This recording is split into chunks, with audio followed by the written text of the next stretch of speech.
This is Eat, Sleep, Invest, the marketing podcast for real estate investors to get more deals.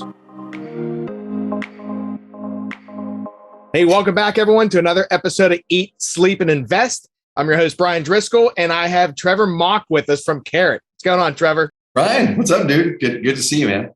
Hey, you too, man. Yeah, so today we get to talk with Trevor, which is going to be interesting too, because he's going to tell us a little bit about his story before Carrot and what made him transition into Carrot. So, hey, Trevor, for anyone who doesn't know you, give a little background. Like, tell us about you. Dude, so high level, I'll kind of start with today to kind of set the context. So, if you guys aren't familiar with who we are, Carrot.com, we work with just shy of 8,000 active investors and agents, and more off-market seller leads come through our system online than any other system in the world for motivated house sellers. And so if you do a Google search for sell my house fast, insert whatever city in the country, you're probably going to find a number of Carrot sites controlling the top of Google. And we work with a lot of the biggest investors and now agents in the country. But dude, the biggest thing that I'm the most passionate about here at Carrot, Brian, and then we can kind of go to the backstory on how we got here, is I'm really passionate about helping people to build businesses of freedom and impact. I just literally got off of a call with my company. We do our bookend calls at the end of the week. They ran through this initiative that we've been running this year on our giving program. And we have volunteer hours that we allow our team members to do, paid volunteer hours 3 days a year. And then we have donations in their name. And then we actually have our Carrot Impact Fund as well. And dude, it's just so cool seeing how our company gets wrapped up into not just helping our clients generate leads. Yes, we help them get leads. We help you build businesses that help free you, but also our team does it internally too, man. So that's why I do what I do. Help you guys to get off of that marketing hamster, get off of the business that traps you. I want you to own the business, not the business own you guys. Yeah, and that's interesting too, because even like with giving back and everything, everyone's focused on, hey, I got to make business. I got to do it. I want to crush it. Want to make all this money. But when you give, you're actually getting fulfillment on that side too. So that's interesting. You guys incorporate that in your business there. Oh, big time. Yeah, dude, we ended up, it was really cool because we ended up donating almost 400,000 meals this year, 400,000 meals. And that's only half of our give program. And so guys, the thing is, we go through my story as we go through helping you to build your business of freedom, impact, and impact. I want you guys to be thinking about this the entire time in this series of what are you passionate about? What is it that you want the business to fuel? Because a lot of us just think about income. We go, man, and this happened to me. We'll go back to my backstory now. Is oftentimes, Brian, when we start businesses, oftentimes I've found that we start when we're trying to run away from something, right? We're trying to run away from an income ceiling that we don't like in a job, a dead end job. We're trying to run away from someone saying that we can't do something, right? We're usually like, that thing there, I'm running away from it, and I'm going to prove people wrong, or I'm going to get away from this income ceiling, this dead end job. And the running away from the thing is a really, really good motivator to start. But what happens is when you get about 2 to 3 years into that business, and let's say you get that initial problem solved, you're bringing in enough money to solve the problem of having that bad job. And now you've got this new job as a wholesaler or house flipper or whatever it is, right? And then that's where I see people get distracted. That's where I see people actually get burnt out on wholesaling or flipping is 2 to 4 years in, because now they don't have the motivation of the thing to run away from anymore. And they forget to now change to run towards something. And I want you guys to think about, what is that thing you're running towards? What's the motivation that you're running towards? And ideally it's towards impact. Ideally it's towards freedom. And so we're going to help you guys to figure out and clarify, what is the freedom that you want in your business? So the business doesn't own you, you own it. And then number 2, what is the impact you want that darn business to make, right? Is there a local community that you want to really serve and buy up houses there, or buy up rental properties there and beautify it? Is there a cause that you really are really passionate about? There's an amazing cause here locally, Brian, that is called Umpqua Valley Bicycle Outreach. And this guy, Yaku, we funded them. We bought them mountain bikes. We bought them a van. We bought them all kinds of things. And he goes out there into the community, into the most disadvantaged kids in the community who have the worst home lives you can imagine. And he saves them. He brings them into the fold, teaches them business lessons through biking, through wrenching on bikes. And it's just so cool. Business lessons and life lessons. Find out what you're passionate about, and then we'll talk about how to build a business that fuels that. Yeah, and that's so true too, because everyone wants to get into business. Even helping people, like you built something now, even the people that work with you, their lives are changed too. It's not necessarily even going out and finding other people to give meals and stuff too. Like the people that are now working in your company depend on all this too. So even when people are building businesses, keep that in mind too. You can change lives. Dude, 100%. Give me the background. Yeah, dude. So the background is this. I graduated college, thought I wanted to be an attorney and a real estate investor. So I got half that right. I completely failed the LSAT 2 times to get into law school. I didn't get waitlisted on any law school, which in hindsight was like one of the biggest blessings in the world, right? And the 50% I did get right was I started becoming a real estate investor in college. I bought my first rental property. It was a 4-unit apartment building up there by the college. And literally, no Carlton sheets, no money down stuff. Like literally the course. My dad had it sitting around, and he's like, "Hey, you can use this thing," and I did. And I ended up buying that property, no money down, as a college student with no credit, my own credit, nothing. And it really opened up my eyes to go, man, this thing works. And I did have limiting beliefs. I had limiting beliefs about, at that time, me being too young. Would people treat me seriously? I don't have any money in the bank. Can I really make this entrepreneurship or real estate thing work? I had all of those same excuses that many of you guys and gals are probably looking at, right? Why can't you do something? And I just sat there and I said, well, let me just talk to people and let me send out some letters. At that time, I just did letters to people from the public records of any property that was duplex or higher, where the person had owned it for X amount of years, because I figured they probably had equity in it. And I talked to a dozen or two owners, found this one, bought the property from on an owner carry, got private money for the $10,000 down payment, was in it, has cash flow since day one. And so that was really what got me into real estate, Brian. But then I decided at an early stage that I really didn't want to do real estate as my active income. That's just me personally. I love marketing. I love marketing. I love the psychology behind marketing. I love the creativity behind marketing. I love the storytelling that you can tell with marketing. And I said, well, what if I kind of mash these two things together, the real estate and the marketing side of things? So this is back in 2008 or so, Brian. When I didn't really know about the internet almost at all, other than to research college papers. That was pretty much like what I thought the internet was for.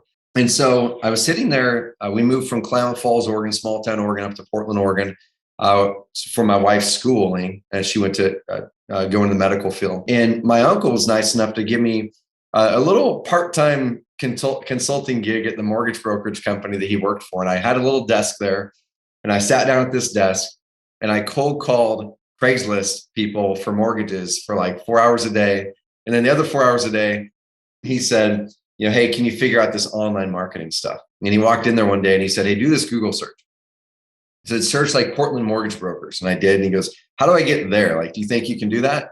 I go, yeah, I don't know how to do it, but I'll figure it out. And so that was really the start of the online marketing stuff, Brian, is I learned how to use Craigslist first. I cold called the crap out of people for mortgages. It was miserable, but I'm glad that I did it because I learned that skill set, being able to break through some of those uncomfortable moments and talk to people.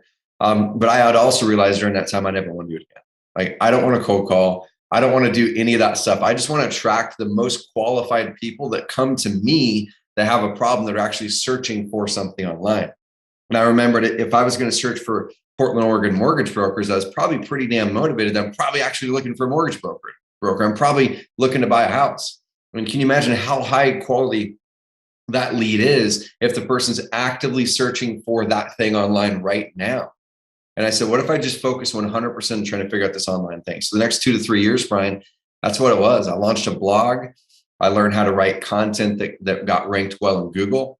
And then once I started to get traffic, I'm like, man, I'm getting traffic, but no one's opting into my stuff. No one's becoming a lead. And so then I just dove headfirst into conversion rate optimization, which is, how do you adjust the website, the forms, the form fields, the words on the page, the layout of the page? How do you adjust that so when someone lands on it, they're more apt to actually put in their information for you? You're presenting the website in a way that actually is going to convert that visitor into a lead at a much higher rate.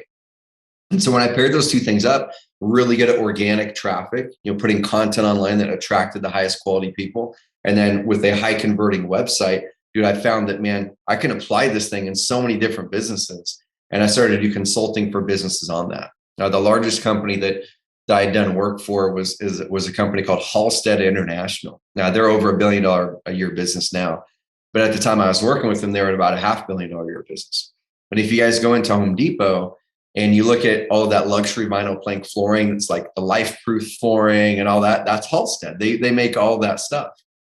And they, at the time that we started working with them, they were the number 8. They were number 8 in their category on HomeDepot.com. And over the next 12 months, we took them to number 1 in their category. All that we did, Brian, is exactly what we work with our clients to do here at Carrot. And it's exactly what I did before then, is we looked and saw what are people searching online about their product or about the product category. We created content on the internet that actually got in front of them and ranked really, really well for those people. It educated them, built trust, built credibility, and then it guided them towards a purchase.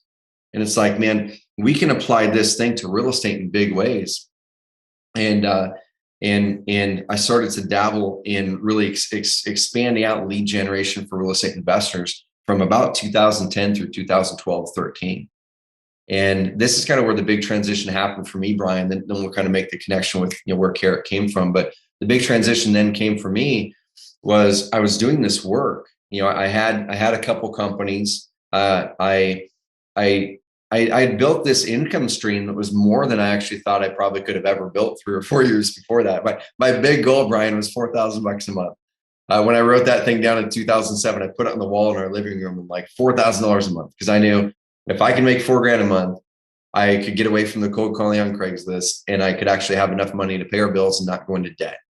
My first year as an entrepreneur, I went to $16,000 in debt, paid my taxes on my credit card. Okay. And I don't suggest you guys do that, but that was my goal, $4,000 a month.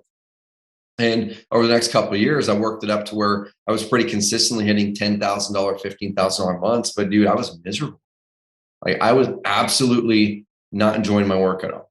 And I remember 2010 is when our oldest daughter was born, and my wife was working. We had moved down to Roseburg by that time. And I remember laying there in the morning after my wife had left to go to work, and she took my daughter to the babysitter. I'm like, I should be working right now. But I'm laying in my bed staring at the ceiling at 9:30 in the morning, not wanting to get up and do the work that I had created in my own business. And I'm just going, why is this? Because I had this entrepreneurial dream of creating a business that would give me freedom. And I feel like this business is actually trapping me. I feel like I'm more trapped in this business I created than I would be if I had a job. And so I started to think about it. And that went on for about a year and a half of me figuring out, well, maybe I just need to do this work and change this work. Or maybe it's a new business, right? That's what ends up happening with this, Brian, is we think maybe it's a new business. Maybe the problem is my business and I need to create a new business. And so I ended up having 2, 3, 4 businesses. I invested in 2 software companies. One went belly, one belly flopped, but it gave me the opportunity to learn about software. One was my primary business, but it started to backslide because I was taking my focus away from the primary income because I was starting to despise that business. Another one was the consulting business. So I was completely fractured in focus, and I was miserable, was not enjoying it. So in 2012, I sat there and I said, man, something's got to change, because I'm either going to go get a job or I've got to figure out how to make this entrepreneurial dream actually reality. And I can see people doing it. I just haven't figured out how to do it at that point. And I sat there and I said, well, I read this book, Brian, called The Pumpkin Plan by Mike Michalowicz. It's an amazing book. And I've only read 16 pages of the book, but it's the book that I bought for more people than any other book that I've ever read. 16 pages, shut the book, dude, and I was done with it. And on page 16 of that book, it had a layout. It had a story where it basically compared how a farmer grows world champion pumpkins. It compared it to how business people do business. And if you want to grow an amazing business, you just follow the way that the pumpkin, you follow the pumpkin plan, you follow what the farmer did. And the essential story is this: the farmer would say, the farmer said, well, to grow a world champion pumpkin, those big, like 1-ton pumpkins that you see that you got to pick up with the forklift, he said, it first has to start with an amazing seed. You can't just have any seed in the world and have one of these big pumpkins. You actually got to go get a seed that has an opportunity, a possibility to grow into one of those pumpkins. And so he said, you grab that seed and you maybe plant 4 or 5 of those seeds. You plant a handful of them, and then you water the heck out of them. And then eventually you're going to see them sprout, but you're going to water them for a while before they sprout, but you got to keep watering them knowing that it's going to sprout.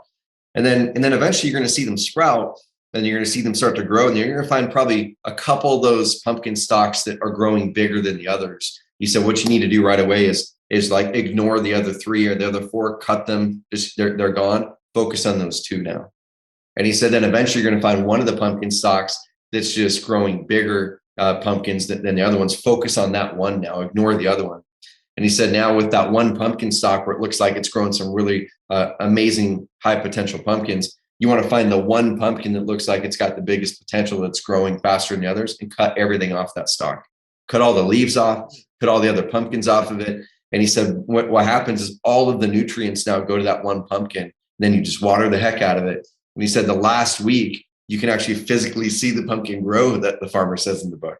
And he says, that's the way that you do it. If you keep all the pumpkins on that vine, or if you keep those leaves on the vine, the energy goes to those other pumpkins, and you have a bunch of small pumpkins. You have a bunch of small pumpkins, or in business sense, under optimized business units, right? And so I was looking at my 3 or 4 businesses that I had and thinking, I'm Mr. Serial Entrepreneur, like cool guy running 3 or 4 businesses, but they were all these small pumpkins that I was starting to despise. And I said, Brian, what if I just trimmed everything down and focus on one thing, just one thing? Could I grow something more amazing than ever? And I started to look at all the businesses. This one eventually went out of business. This one here, I wanted it to be my pumpkin, but my business partner there, we still love each other, but man, it just didn't work. So I sold him back my shares. I stopped doing this over here. I sold my 50% of my publishing company to which was my main income at that time, to my buddy who owned the other part of it, not for a big exit. I just told him, dude, I love you. I'm not going to negotiate with you. Tell me an amount and I will say yes. And it was way lower than I thought it was ever going to be. And it was a 5-year note too, but I'm like, I don't care. Yes, that gets me the focus on whatever this big pumpkin's going to be. And I sat there, Brian, I had no clue what that big pumpkin was going to be. And a guy walked into my office, a contractor. And I had this publishing company. And in that publishing company that I'd sold, we had about 100 people who we had built websites for, 100 real estate investors that we had built websites for, that actually helped them recruit private lenders, right? And I was terrible business model, because I charged them $9 a month. Half of them, their cards declined after 8 months. And so we had like 100 people here paying, somewhere between nothing and $9 a month, but they all wanted support from me. Right. And I'm going, this is not the business I want. And so I was getting ready to send them an email to actually say, hey, I love you guys, but I'm going to give you all your files and take those websites to your own web host. This contractor walked in my office and he said, Trevor, because I got this website that, designed by a local guy, but it doesn't seem like it's converting at all. And I don't see it ranking anywhere on Google. He's like, do you know how to make it do that? I said, yeah. And I just like rattled it off really quick. So that was my jam, And he said, well, do you know anyone that can do that locally? And I said, no, not really. All the web developers know how to build something pretty, but not something that's going to perform. Right. And it just went, the light bulb went off in my brain. I'm like, those 100 websites I was about ready to nix. This is the previous decade, 2000 through 2010, was just how do you get online? Google Google, GoDaddy, local mom and pop web developers, they all thrived in that decade just to get you online. And after 2010 through 2012, I'm like, it's not just about being online anymore. It's not just about going and setting up a Wix website to say I have a website. It's about actually performing online. And how do you get the right people there through organic traffic and paid traffic? Once they're there, how do you set up a website to actually truly convert? Because in a high margin service business like real estate investors, if you lose one deal from underperformance, that's 20, 30 grand, right? So people are out there paying for a $10 a month Wix site or paying their cousin Eddie to build a custom WordPress site for them for $450, thinking they're saving money. But if you lose one deal a year off of that because it's not optimized to the hilt for conversion rate optimization for sellers, you're actually losing $30,000. And I said, man, this is the industry we need to focus in on. So that was 2012. We put out a beta product, man, at the end of 2012, tested 2013, and really kicked off the business in 2014. And now our clients generate, man, it's about 700,000 seller leads every single year through our system. And over 5 to 6 million leads now have been brought in through our system. Almost all of them organic. There are some paid ones for sure. It's about 60% organic. Most of them are sellers, tons of buyers as well. And that's where we are today. Dude, that's huge. There's a lot of good gems in there. Yeah, even and what I hear too is even back, like a lot of guys with the marketing and everything too, they think, hey, I'm going to take course stuff like this. Like when you got into it, it's like, hey, I'm going to figure it out. Yeah, I'm going to figure out who do we need to get in front of, and what are we going to do? And that's how you differentiate and make things happen. Dude, and that's the big thing. The big lesson I want people to grab with this is in that time period when I made that shift, my previous businesses, the income was good at the end of the year. Like I looked at my tax statement and you made 150 grand. But I was stressed every month. Like every single month I was stressed out because our marketing was outbound marketing primarily. And so we would always have to be on this marketing hamster wheel. Like we'd always have to be in the marketing hamster wheel of I've got to do this marketing activity to get the business to come in. So I couldn't go on a big vacation. Or if I did, I'd be working a good part of the vacation because we would have to keep that marketing going. I could not get off the hamster wheel. Otherwise, my business and leads would start to slow down. And I would get back from vacation, like, oh, let's get back on it. So you're always stressed. And when I made the transition, I wrote these 5 non-negotiables. I said, if I'm not happy in the businesses I built, I need to be clear on what type of business I actually want to build. And I wrote down all the things I didn't like about the previous businesses. I didn't like that the income and leads were boom and bust. It was inconsistent. I didn't like that I was doing work that actually drained my energy. I was really good at it. I was getting paid really well for it. People were telling me, you're amazing at this. That's your unique ability. I'm like, why do I not want to do the work then? Why is it coming? Why is there so much resistance, even though I'm getting paid really well to do it? And so I in one of my non-negotiables ended up being, well, I want to work within my unique abilities, do things I love to do. But I wrote my 5 non-negotiables. And in there, I said, man, one of the biggest ones is I want consistency and predictability in my business. And what I looked at, Brian, is I looked at those previous businesses, I looked at my marketing, and I said, which marketing methods were the most consistent, most predictable, and gave me my best customers? And only about 10% of the marketing that I was doing, and I'd done it years prior. As we put out a bunch of really good content that was ranking really well in Google still. And I'm like, we're still getting customers from that stuff I did 3 years ago. And it's our best customers, but it's only 10. Imagine if we did that every month. Imagine how much momentum would have built up if we would have done that every month for 3 years versus just a couple months 3 years ago. And Brian, that's when I made the shift. I'm like, I'm going all in on what we now call evergreen marketing. I'm going all in on using the internet to attract the most qualified people to me. And then I use paid marketing to amplify, right? So let's use organic traffic for the foundation for that evergreen. It takes a good bit of work. We'll talk about it here in a bit. And then I use paid marketing to amplify and to get quicker results. And we'll talk about the details of that here in a bit. But that shift was critical, is getting really clear on your non-negotiables, sticking to them, and then building a business based on consistency and predictability. And it all starts with how you market. If you do cold calling, if you do any of those types of things, if you're doing text message marketing is going to start to go away, for investors here over the next 1 to 2 years. It's already starting to. And if you have to readjust and completely change your marketing method every 12 to 18 months because that outbound strategy is changing, that's not consistent. That's not predictable. Okay. Inbound it's going to keep getting stronger, and our clients are just crushing it with it. Yeah, that's so true too. It's like back to your analogy with the pumpkin too. Same thing here. Organic, you're planting those seeds. You planted it 3 years ago and you're still reaping the rewards from it. So if you can do that consistently, and then also like you're talking with the conversion tracking too. So anyone listening here, so I have a lot of clients that deal with different websites, and I have a Carrot website myself personally. Carrot websites, it's not necessarily getting more leads. It's getting qualified leads of people that actually want to sell their house. Mm-hmm. So like with lead gen, you have multiple different ways. You can do Facebook lead forms. You'll get a whole bunch of leads for super cheap. You call them, they don't answer. They don't want to sell their house. They might want to rent a house. And then Carrot does a really good job. I always tell people I use the Carrot website to disqualify traffic.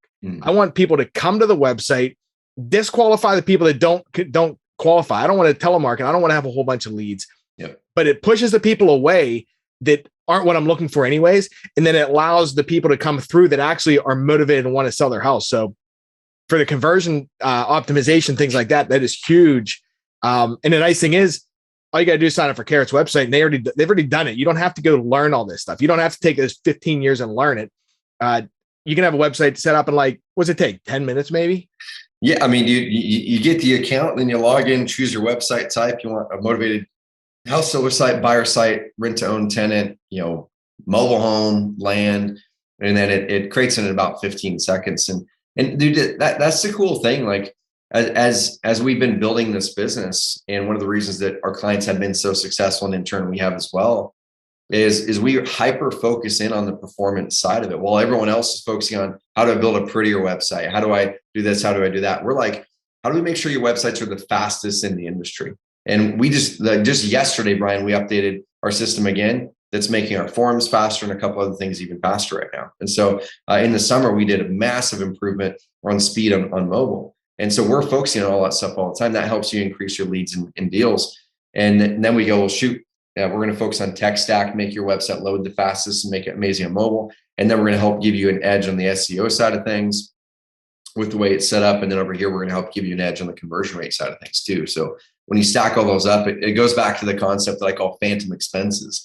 Is we all have phantom expenses in our business, which are expenses that we don't even know about, but are actually taking money out of our bank accounts. Like money that should be in our bank accounts is not there because these expenses we don't know about. And so many people, a big phantom expense for them is that cheap website that they've got. You know, the quote unquote cheap website. It's the, man, I can set up my own custom WordPress site, or I can go to Fiverr and have one set one up. You can do that, guys. You can all do that. You could also set up a print shop in your garage and print your own direct mail and get your own paper and do all that kind of stuff. But what if you just use a print shop who does that and has the messaging, the right paper, the right mail list, so you're going to actually close more deals.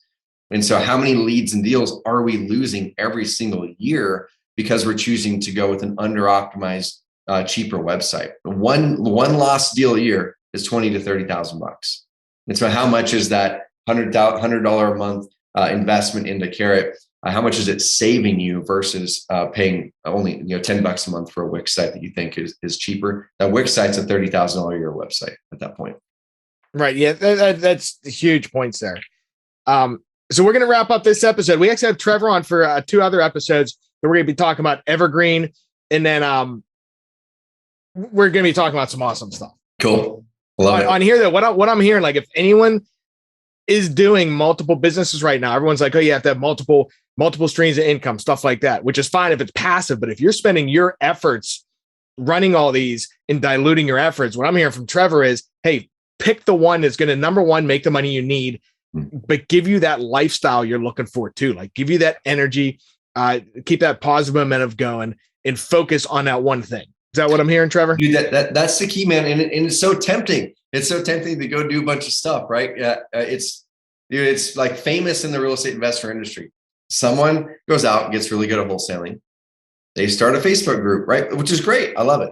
Then they start a coaching program, and then they start a mastermind, and then they start a software company. Amazing. Those are all great things. I don't think people should not do them. But the problem that I see is their original business that got them there, that real estate business, then starts to go down because they don't either have the right systems or plug in someone to actually run the company. And so, yes, if you are actually running more than one company, you're likely going to have worse results and more stress. But if you start a company, get it rolling and cranking, and then plug someone in to truly operate that company for you and they're accountable for it, then you can go do company number 2. That's how Richard Branson does it, right? Richard Branson doesn't run any of the 100+ companies that he owns.